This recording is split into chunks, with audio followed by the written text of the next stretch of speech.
Hey folks, Reloading Bench back with you once again. I thought since I was on a roll earlier I would just continue with that streak and jumping back and forth between the new reloader stuff that I'm starting to put out in terms of what new reloaders would look for or be interested in maybe seeing, as well as going back to the 416 Barrett project as parts become available. So we've finished with the reloading side for right now on the 416 Barrett because we got all the parts and pieces. So that's pretty much said and done. And now it's time to focus on some of the lower parts. So I just picked up the lower today. And I'm not sure if you all recall, but there was an issue and I've started to collect the parts. So this is not a complete package. But if you recall, there was a couple of issues about what was on the website versus what was actually delivered to me. So this was a really cool single shot lower. Let's see if I can adjust the light a little better. Single shot lower. Had it Cerakoted because originally it came in with an anodized finish, and the upper is going to be Cerakoted for the 416. So this was cool. I was happy with it in terms of at least happy with what I saw on their website until I actually got it and had it in hand, and then realized that and the blue is just to keep the serial number private for my personal interest, but it's Cerakoted throughout. The bolt catch, I think that's pretty effed up, all things considered, in terms of that's not what was displayed. And again, I've got my rant video on this, and I decided to go through with this for two reasons. One, I'm tired of spending money right now because another lower would have been $250 plus tax, plus transfer fees, plus dross, so I'm in the area of $400. And that's $400 that can go on something else right now. So I will build this out with the potential of two things I'm going to do. I'm going to probably figure out how I'm going to take a bolt latch, because this is just a lot of unnecessary space on the lower that isn't going to ever have anything, because the upper will be completely flat and all this stuff is useless. So what I'm going to take is, and I'll make a separate video of that, a bolt latch and trim and blue that so that it occupies the spaces, but it doesn't look like there's such a void there. So we'll see how that turns out. Let me see if I can show you some of the other parts. So that's the lower. Yummy root beer again.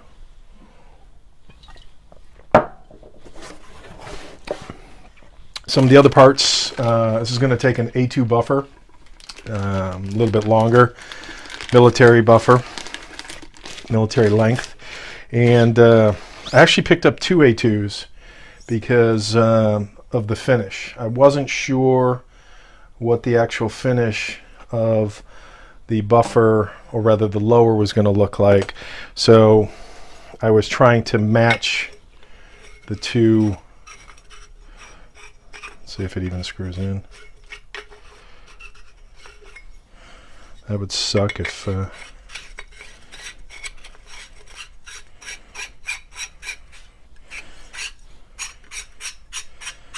okay, so when you see that, it's not bad. Let's see if I can get a little better light, but what you're seeing is a difference in the colors. Again, hard for you to see that. It's a little better. So I wasn't sure what the Cerakoting was going to be like, and it's actually challenging to find lower parts right now. In fact, a lower parts kit, although available, is just ridiculously expensive compared to what I'm used to seeing from times ago. So I took a different route. Instead of just going out and here's another A2 lower, instead of just going out and buying a lower parts kit, I decided I'll piece together lower parts because this lower is not a complete lower, so I don't need all the parts. And I'm going to do a drop-in trigger, Geisley or somebody else, so I don't need a fire control group, and that's a considerable expense. So this is a better match. This A2, your traditional A2 that I picked up at a local shop around town. So that if I stick with this lower, that is the A2 tube that I'm going to go with.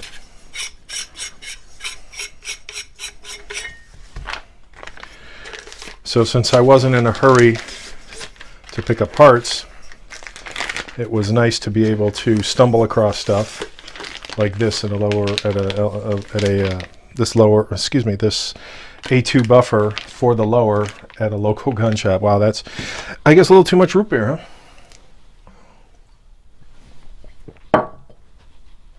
huh? This grip I stumbled across in a Gone Fishing, but I'm not a big fan of Gone Fishing. Actually, I call it Gone Fishing. I think it's Guns, Fishing, and Other Stuff. And what I liked about it was that it was very grippy. It's a rubber, and it's got a great tactile feel to it. It's made in Israel. And what was also very cool, see if I can get something that will allow me to open this. A lot of rubber grips like Magpul and Myad and all that good stuff, the Magpul Myad, they have either an opening here, like Ergo has an opening, and if you try and put something there when you're shooting your AR or you're shooting your rifle, the vibration pops it loose. So this is a very secure, bullet would take care of opening that. It's a very secure grip in terms of, I don't believe it's waterproof, but I don't plan on submersing my rifle either. So it's a non-issue, but I thought that was cooler than just your standard AR grip. So I went after that. From Israel, the AGR-43. Cool stuff. Since I bought this grip and I didn't get a lower parts kit, I picked up some grip screws and lock washers. I also picked up, I think I got this off eBay. These are going to be my extended, and I think it's this one. These are going to be my extended takedown pins, simply because carting this rifle around is, and it's actually a nice match, is going to be a bear. So carting this rifle around fully assembled is challenging. So it's a little difficult to pull pins out, especially on a new rifle that's very snug. So I decided to get extended pins so that when I'm pulling them out to disconnect the lower from the upper, because obviously the lower with the A2 buffer and the A2 stock is going to be long, and putting in a smaller case when it's disassembled will make it much more convenient for portability. That was from Tactical Expressions. Very cool. I also decided, and this was from squirreldaddy.com, and these are hammer trigger pins, but they're a little bit different because the vibration of this rifle, and I don't know if you're going to be able to see that. Let's see if maybe you can make them out. Yeah, it's tough to see. Let me try if I can wiggle it off camera. There's C-clips, so you can see the bottom there. There's going to be C-clips that hold one side in so that a normal hammer pin theoretically could walk out with the vibration of a 416. You'll see stuff from other manufacturers that have little screws and bars that go across, and I've got that, and I'm drawing a complete blank on who makes that. But these heavy-duty trigger and hammer pins with the C-clips will prevent any walking of those pins. This is essentially my lower parts kit, because I didn't need a full lower parts kit. I just needed some springs, some pins for the takedown pins, for the safety selector,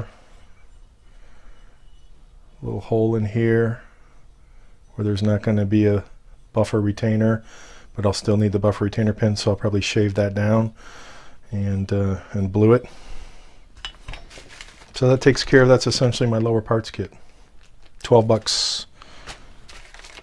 And this I just picked up recently that I didn't think I was going to have to buy.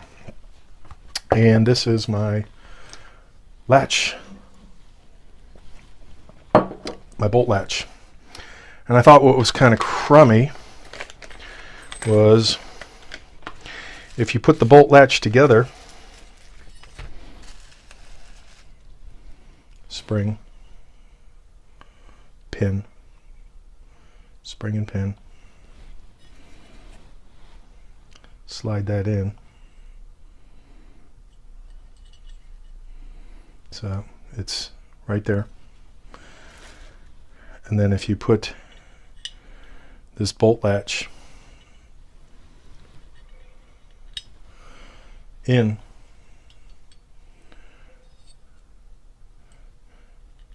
there's absolutely no spring. So they manufacturers drilled that hole just a little too deep.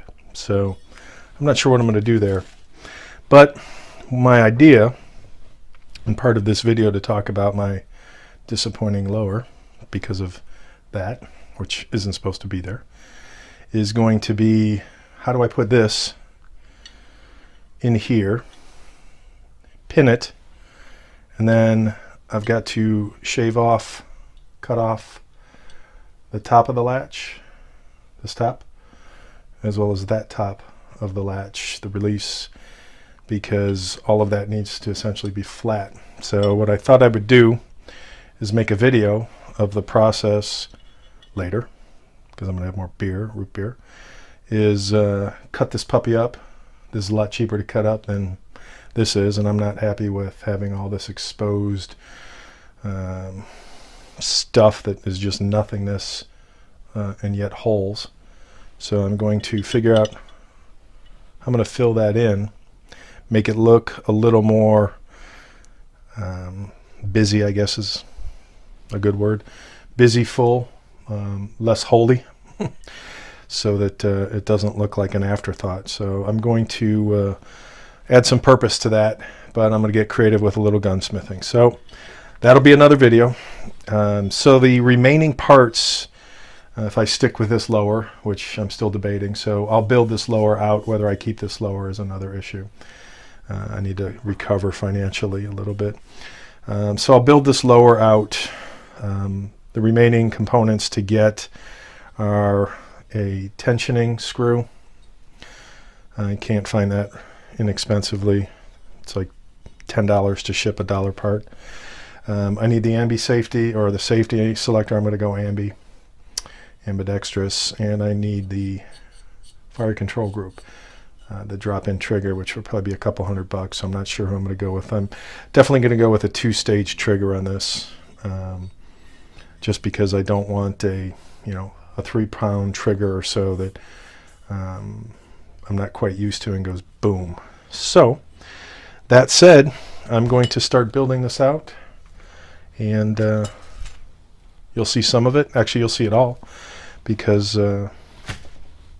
That's part of the process of the 416 Barrett. So you will see all of this happen real time. I think the first thing I'm going to start with, though, is bulk etch, because that's going to take some time and a little bit of effort. So we'll see where that one lands. Talk to you later.